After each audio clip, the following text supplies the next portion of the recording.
तो चलिए बात करते हैं डाइवर्जेंस के बारे में। अगर किसी वेक्टर इक्वेशन का या फिर वेक्टर फील्ड का हमें डाइवर्जेंस फाइंड आउट करना हो तो वो डाइवर्जेंस हम मैथमेटिकल इक्वेशंस की हेल्प लेकर किस तरह से फाइंड आउट कर सकते हैं, ये अभी हमें यहाँ पे क्या करना है, स्टडी करना है। तो जैसे कि हमने आगे के कुछ अलग अलग वीडियोस में देखा था कि अगर कोई वेक्टर फील्ड होता है तो उस वेक्टर फील्ड का डाइवर्जेंस या तो जीरो हो सकता है, या तो पॉजिटिव हो सकता है, या तो नेगेटिव हो सकता है। लेकिन यहाँ पे वो जो डाइवर्जेंस पॉजिटिव, नेगेटिव या फिर जीरो होता था, उसे चेक करने के लिए हमने ग्राफिकल रिप्रेजेंटेशन का यूज किया था। लेकिन अभी हमें यहाँ पे क्या समझना है, हमें यहाँ पे ये समझना है कि अगर आपके पास कोई एक वेक्टर का इक्वेशन हो, एक वेक्टर फील्ड का रिप्रेजेंटेशन हो, उसका इक्वेशन हो, तो उस इक्वेशन का यूज करके आप किस तरह से उसका डाइवर्जेंस फाइंड आउट कर सकते हैं। तो पहले तो हमें डाइवर्जेंस की थियरी को चेक करना पड़ेगा कि किस तरह से किसी भी वेक्टर फंक्शन का डाइवर्जेंस फाइंड आउट किया जा सकता है। बाद में हम उसके किसी एग्जांपल्स को भी चेक करेंगे कि किसी एक ऑपरेशन को लेकर हम यहाँ पे ये चेक करेंगे कि उसका डाइवर्जेंस किस तरह से फाइंड आउट किया जा सकता है। तो हमें यहाँ पे कंसीडर करना पड़ेगा, it is the dot product of vector operator del and vector function. मतलब कि डाइवर्जेंस की ये जो डेफिनेशन है, वो डेफिनेशन क्या है, डेफिनेशन ये है कि ये डाइवर्जेंस एक वेक्टर ऑपरेटर डेल और वेक्टर फंक्शन का क्या है, डॉट प्रोडक्ट है। तो डॉट प्रोडक्ट क्या होती है, जैसे कि हमने आगे एक बार स्टडी किया था कि डॉट प्रोडक्ट दो अलग अलग वेक्टर के बीच का कुछ ऐसा ऑपरेशन है कि उस ऑपरेशन में आपको दो इक्वल कंपोनेंट्स का क्या मिलता है, लाइक टू लाइक कॉम्बिनेशन मिलता है। मतलब कि यहां पे हमारे पास क्या है, वेक्टर ऑपरेटर डेल है, जो कि ये है हमारा वेक्टर ऑपरेटर डेल। तो ये ऑपरेटर क्यों है, क्योंकि इसके पास del by del X, del by del Y और डेल बाय डेल जेड कुछ इस तरह के मैथमेटिकल ऑपरेटर है, जो कि किसी भी फंक्शन के ऊपर लागू होने के कारण उसकी वेरिएबिलिटी को या फिर उसके रेट ऑफ चेंज को क्या करता है, फाइंड आउट करता है। तो इसके कारण हम इसे क्या बोलते हैं, मैथमेटिकल ऑपरेटर। तो ये हमारा क्या है, वेक्टर ऑपरेटर, क्योंकि इसके साथ में क्या है, आई कैरेट, जे कैरेट और के कैरेट जैसे यूनिट वेक्टर्स भी है, जिसके कारण ये क्या बनता है, वेक्टर ऑपरेटर बनता है।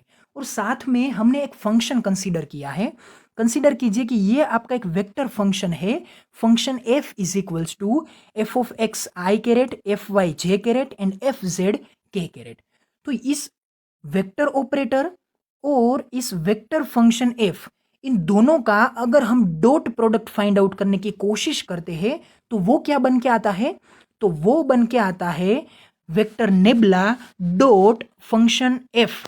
तो इन दोनों का ये जो डॉट प्रोडक्ट है वो किस तरह से लिखा जा सकता है, तो यहां पे आएगा del by del X I caret, del by del Y J caret और del by del Z K caret, और इसके साथ आएगी इसकी dot product with function F. तो ये है फंक्शन एफ का इक्वेशन, जिसके कारण आपको यहां पे क्या टर्म मिलती है, ये। तो अगर इस टर्म का हम सिंप्लीफिकेशन लेने की कोशिश करते हैं तो डॉट प्रोडक्ट में हमें सिंप्लीफिकेशन किस तरह से मिलता है, तो डॉट प्रोडक्ट में सिंप्लीफिकेशन फाइंड आउट करने के लिए हम इन दोनों टर्म्स में से क्या करते हैं, like to like combination use करते हैं। तो ये लाइक टू लाइक कॉम्बिनेशन क्या होता है, लाइक टू लाइक कॉम्बिनेशन का मतलब ये होता है कि हमें इन दोनों टर्म में आई कैरेट वाले टर्म को आई कैरेट वाले टर्म के साथ, फिर जे कैरेट वाले टर्म को इस जे कैरेट वाले टर्म के साथ, और इस के कैरेट वाले टर्म को के कैरेट वाले टर्म के साथ क्या करना होता है, कंपेयर करना होता है। और डॉट प्रोडक्ट होने के कारण हमें इन दोनों के क्या करना पड़ता है, मल्टीप्लिकेशन लेना पड़ता है। तो इसका ये जो सिंप्लीफिकेशन है, वो सिंप्लीफिकेशन मैथमेटिकल फॉर्म में क्या बन के आता है, वो कुछ यहाँ पे इस तरह से बन के आता है। तो वो क्या होगा, देखिए यहाँ पे हम आई के साथ कंपैरिजन लेते हैं, तो हमें यहाँ पे क्या मिलेगा, del by del X I caret into F X I caret. तो यहाँ पे क्या हो गया, del by del X of इस फंक्शन एफ ऑफ एक्स का यहाँ पे क्या होगा, डेरिवेशन होगा। और इन दोनों कंपोनेंट्स को मतलब कि आई कैरेट और आई कैरेट को हम यहाँ पे डॉट प्रोडक्ट लेकर यहाँ पे क्या कर देंगे, आइसोलेट कर देंगे, अलग ले लेंगे, मतलब कि ये I caret dot I caret हो जाएगा। उसी तरह से हम क्या करेंगे, डेल बाय डेल वाई और एफ वाई, इन दोनों को कंपेयर करके क्या बनेगा, del by del Y of F Y. इसके साथ साथ J caret dot J caret, तो इसके कारण यहां पे बन जाएगा J caret dot J caret. उसी तरह से क्या होगा, डेल बाय डेल जेड और यहां पे आएगा एफ जेड, मतलब कि एफ जेड का डेरिवेशन आपको del by del Z operator के साथ लेना होगा। और इस K operate sorry K vector dot इस के वेक्टर, इन दोनों का क्या करना पड़ेगा, यहां पे डॉट प्रोडक्ट लेके उसको आइसोलेट करना पड़ेगा। तो यहां पे आपको इसका मैथमेटिकल सिंप्लीफिकेशन क्या मिलता है, मैथमेटिकल सिंप्लीफिकेशन मिलता है del by del X F of X I dot I plus del by del Y F Y J dot J plus del by del Z F Z K dot K. तो जैसे कि हम जानते हैं कि ये आपका आई डॉट आई, जे dot जे और के डॉट के, इसका आंसर क्या आएगा, ओके चेक करते हैं। ये क्या है, ये दो वेक्टर्स का डॉट प्रोडक्ट है। तो दो वेक्टर का डॉट प्रोडक्ट कैसे फाइंड आउट हो सकता है, तो यहां पे हम देखते हैं, ये आई वेक्टर डॉट आई वेक्टर। तो ये आई वेक्टर होने का मतलब ये है कि ये दोनों सिर्फ और सिर्फ एक ही डायरेक्शन में होंगे। ये पहला भी क्या होगा, आई वेक्टर, ये दूसरा भी क्या होगा, आई वेक्टर। मतलब कि दोनों एक ही डायरेक्शन में होने के कारण इन दोनों के बीच का एंगल क्या होगा, 0 डिग्री होगा। और जैसे कि हमने देखा है कि अगर दो वेक्टर के बीच का आपको डॉट प्रोडक्ट फाइंड आउट करना है, तो वो डॉट प्रोडक्ट कैसे फाइंड आउट हो सकता है, तो वहां पे हमें करना होगा इस पहले वेक्टर का मैग्नीट्यूड। तो मैग्नीट्यूड क्या बनेगा, वेक्टर आई का मैग्नीट्यूड इनटू वेक्टर इस दूसरे आई का क्या करना पड़ेगा, मैग्नीट्यूड। तो इन दोनों मतलब कि यूनिट वेक्टर का मैग्नीट्यूड तो 1 होता है, तो इन दोनों का मैग्नीट्यूड क्या आएगा, 1। इसका भी मैग्नीट्यूड क्या आएगा, इसका 1। और इन दोनों का बीच का यहां पे क्या हमें लिखना पड़ता है, एंगल लिखना पड़ता है। लेकिन वो एंगल कौन से ट्राइगोनोमेट्रिक फंक्शन के साथ में लिखा जाता है, तो वो एंगल कोस ऑफ थीटा के साथ लिखा जाता है। तो यहां पे क्या आएगा, कोस ऑफ थीटा। तो कोस ऑफ थीटा, तो एंगल क्या था दोनों के बीच का, दोनों के बीच का एंगल तो 0 डिग्री था। तो कोस 0 डिग्री क्या होता है, कोस 0 डिग्री होता है 1। मतलब कि इन दोनों वेक्टर का मैग्नीट्यूड हुआ 1 यूनिट और इस कोस 0 का आंसर भी क्या आया, 1। तो इसका पूरा का पूरा आंसर क्या बन के आएगा, 1 बन के आएगा। तो साबित क्या हुआ है, साबित ये होता है कि अगर दो यूनिट वेक्टर की हम डॉट प्रोडक्ट लेने की कोशिश करते हैं तो उसका आंसर रिजल्टेंट में क्या बन के आता है, उसका आंसर रिजल्टेंट में बन के आता है 1। तो इस पूरे के पूरे इक्वेशन में से अगर इस आई डॉट आई, जे डॉट जे और के डॉट के, इन सभी की प्लेस में अगर मैं 1 रख देता हूं, तो फाइनल हमें ये जो पूरा का पूरा एक्सप्रेशन है, वो एक्सप्रेशन क्या मिलेगा, वो expression del by del X F X plus del by del Y F Y plus del by del Z F Z, कुछ इस तरह से मिलेगा। तो देखिए यहाँ पे सभी के बीच में प्लस की साइन है, सभी के पास F X F Y F Z, उनके साथ साथ उन सभी के कंपोनेंट्स के ऑपरेटर भी है। लेकिन यहाँ पे कोई भी वेक्टर का कंपोनेंट नहीं है, मतलब कि यहाँ पे ना ही आई कैरेट है, ना ही जे कैरेट है और ना ही के कैरेट है। तो मतलब ये बन के आता है कि आई जे और के कोई भी कैरेट ना होने के कारण भी ये क्या है, ये स्केलर टर्म है। तो अगर आप यहाँ पे ये कंफ्यूजन में है कि जैसे कि हम बात करते थे कि अगर यहाँ पे सभी टर्म्स के बीच में एडिशन की साइन आती है, तो मतलब ये होता है कि ये दो अलग अलग वेक्टर्स का वेक्टर एडिशन होता है, और दो वेक्टर का वेक्टर एडिशन तो ऑलवेज रिजल्टेंट में एक वेक्टर को देता है। नहीं, यहाँ पे कोई भी रिजल्टेंट वेक्टर के इक्वेशन में कोई आई कैरेट जे कैरेट या के कैरेट नहीं है, लेकिन प्लस साइन तो है ही।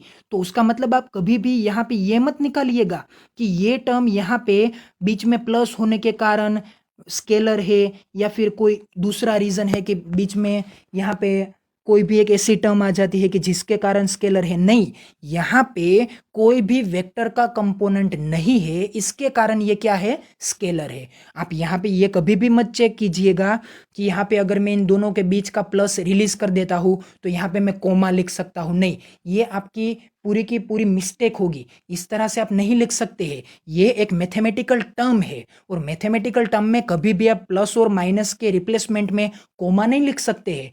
वो तो आप आई कैरेट, जे कैरेट और के कैरेट वाले यूनिट वेक्टर के इक्वेशन में प्लस और माइनस को या यहाँ से रिप्लेस करके उसे कोमा लिख सकते हैं, क्योंकि वो उसका एक वेक्टर रिप्रेजेंटेशन हो सकता है या फिर स्केलर रिप्रेजेंटेशन हो सकता है। वो सिर्फ और सिर्फ एक रिप्रेजेंटेशन है, चाहे फिर वो स्केलर के फॉर्म में हो या फिर वेक्टर के फॉर्म में हो, लेकिन वो टर्म तो वेक्टर ही रहती है। तो इसे आपको जरा भी मिसअंडरस्टूड नहीं करना है।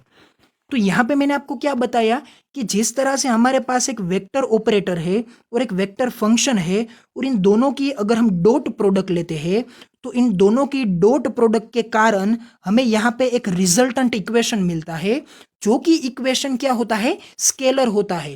क्योंकि यहाँ पे सभी यूनिट वेक्टर की डॉट प्रोडक्ट हमें क्या आंसर देती है, वो हमें आंसर देती है 1 यूनिट।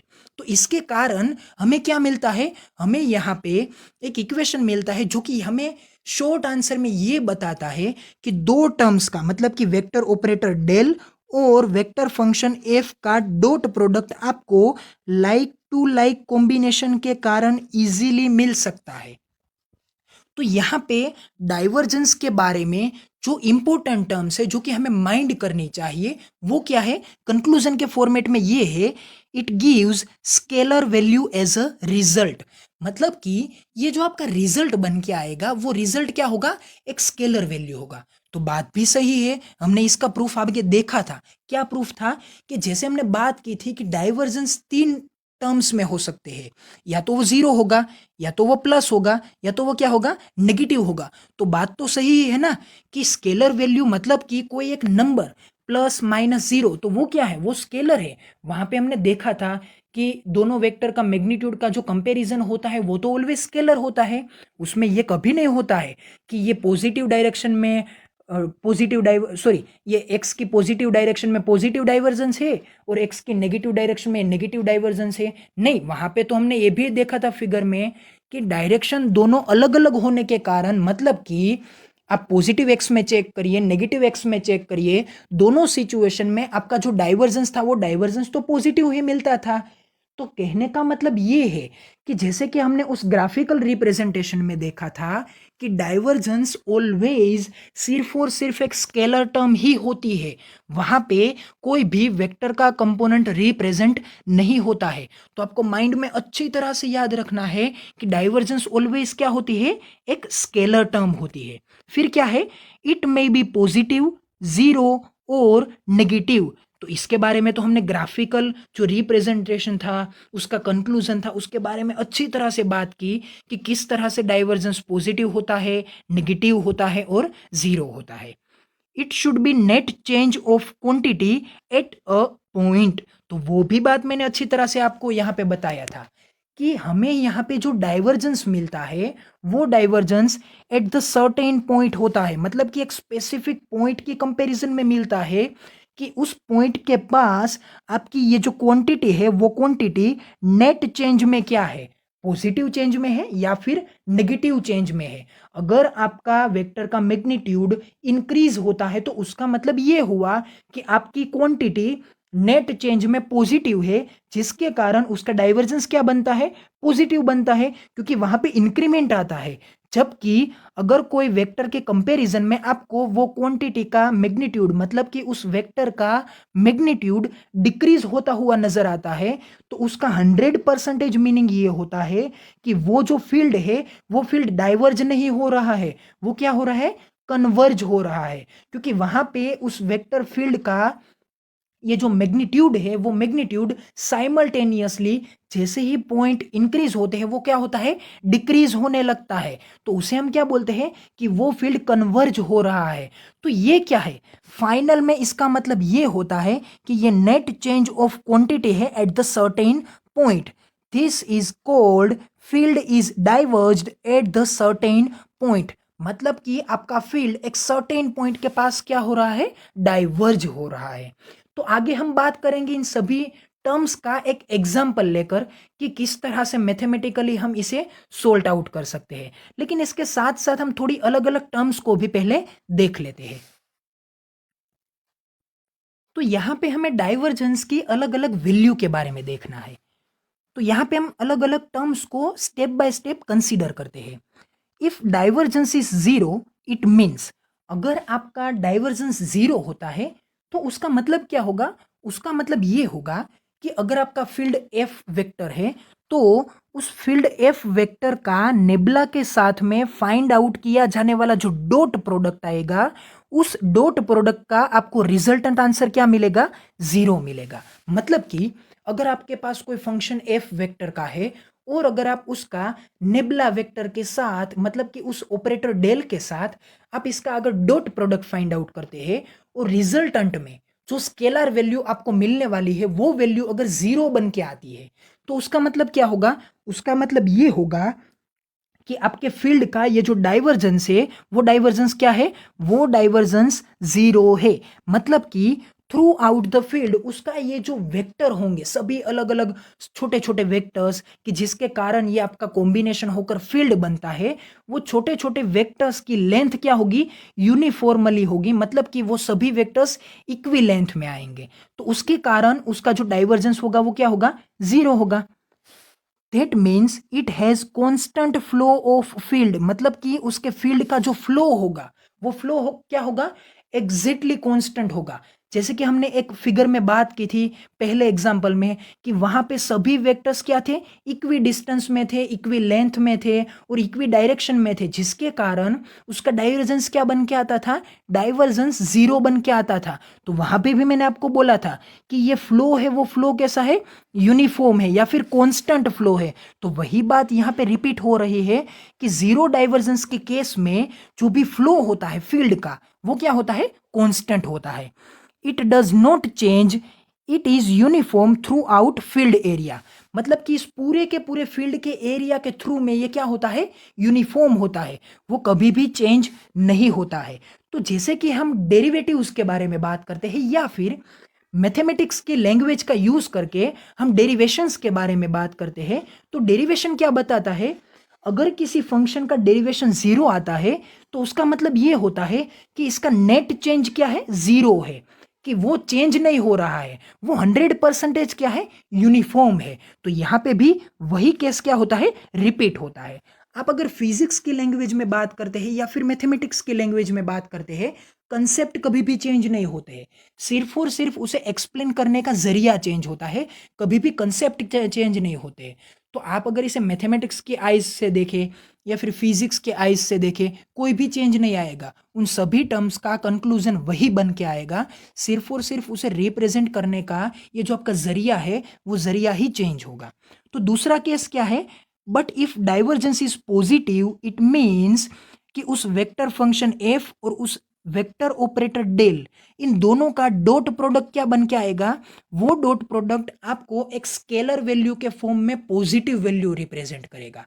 तो उसे हम क्या बोलेंगे, उसे हम बोलेंगे कि ये आपका डाइवर्जेंस क्या है, पॉजिटिव है। मतलब कि अगर आप वेक्टर ऑपरेटर डेल के साथ फंक्शन का डॉट प्रोडक्ट चेक करते हैं और उस डॉट प्रोडक्ट को चेक करने के कारण आपको जो रिजल्ट में आंसर मिला वो आंसर अगर आपको पॉजिटिव वैल्यू की स्केलर टर्म मिलती है तो उसे आप क्या बोल सकते हैं कि ये आपके पॉजिटिव डाइवर्जेंस का फील्ड है। तो उसका मतलब यही होना चाहिए कि उसका ये जो अलग अलग टर्म्स का वेक्टर है वो सभी वेक्टर्स जैसे ही अलग अलग कोऑर्डिनेट्स चेंज होंगे, उन कोऑर्डिनेट के चेंज के साथ साथ वो टर्म्स क्या होगी, उसके मैग्नीट्यूड में भी इंक्रीमेंट रिप्रेजेंट करेगी, जिसके कारण एंटर होने वाले वेक्टर का मैग्नीट्यूड और एग्जिट होने वाले वेक्टर का मैग्नीट्यूड क्या होगा, अलग अलग होगा और वो वेक्टर का मैग्नीट्यूड साइमल्टेनियसली इंक्रीज होने लगेगा।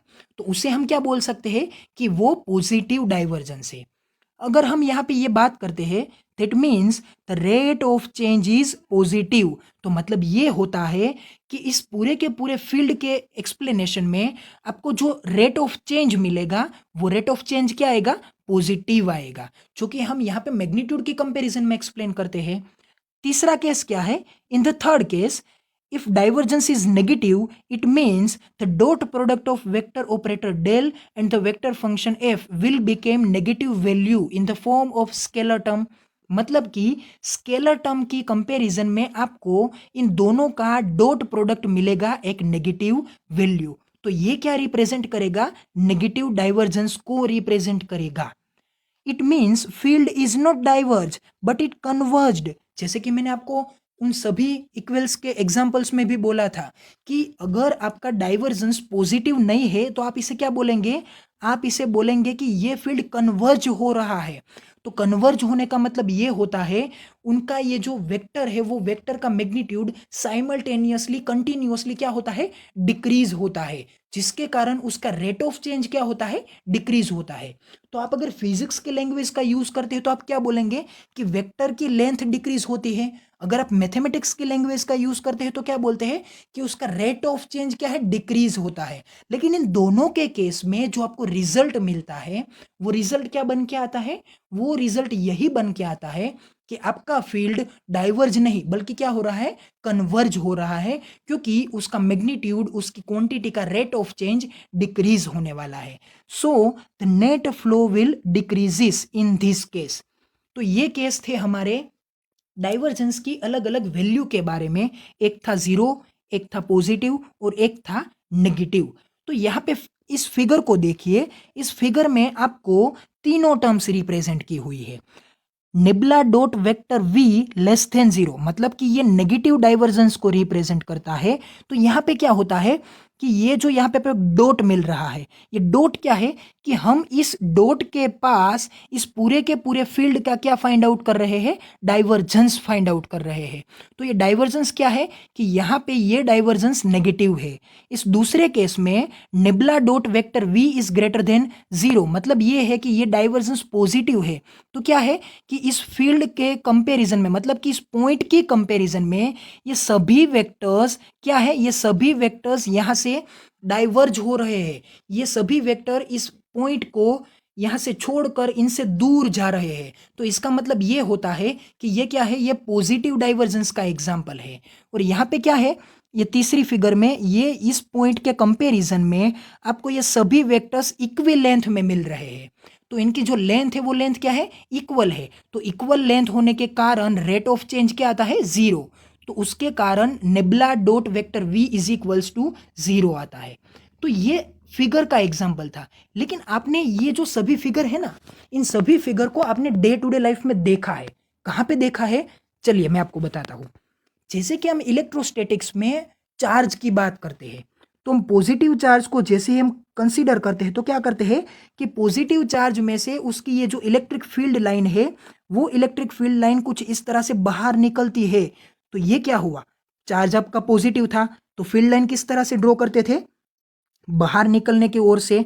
तो मतलब क्या हुआ? ये देखिए, ये पॉजिटिव डाइवर्जेंस का एग्जाम्पल है कि आपका पॉजिटिव चार्ज होने के कारण उसकी फील्ड लाइन बाहर की ओर निकलनी चाहिए।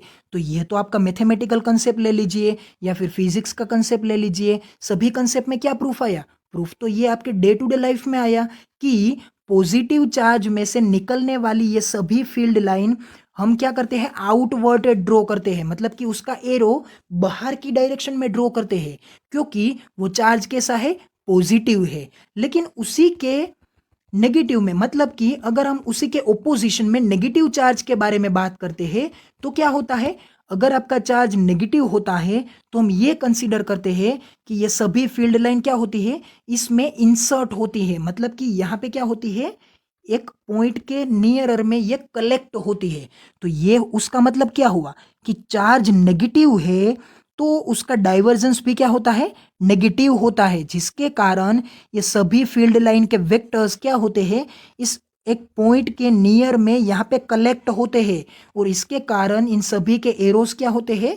इन सभी के एरोज इन्वर्टेड होते हैं। जबकि पॉजिटिव चार्ज के केस में उसके इलेक्ट्रिक फील्ड के अगर वेक्टर को आप ड्रॉ करने की कोशिश करते हैं तो उसके वेक्टर्स का एरो क्या होता है, आउटवर्टेड होता है। जबकि नेगेटिव चार्ज के केस में ये जो एरो क्या होता है, इनवर्टेड होता है। तो ये था आपका पूरा का पूरा एक्सप्लेनेशन कि हम किस तरह से इस डाइवर्जेंस के पॉजिटिव, नेगेटिव और ज़ीरो की वैल्यू को हमारी डे टू डे लाइफ में या फिर इलेक्ट्रोस्टैटिक में या फिर फिजिक्स के कंसेप्ट में किस तरह से यूज़ करते हैं। और इन सभी टर्म्स का ये जो थ्रू आउट मीनिंग है, उन मीनिंग्स को ही यूज़ करके हमने पॉजिटिव चार्ज को पॉजिटिव बोला है और नेगेटिव चार्ज को नेगेटिव बोला है। और उसी के बेसिस के ऊपर हमने उनकी फील्ड लाइन को या तो आउटवर्टेड या तो इनवर्टेड ड्रॉ किया है।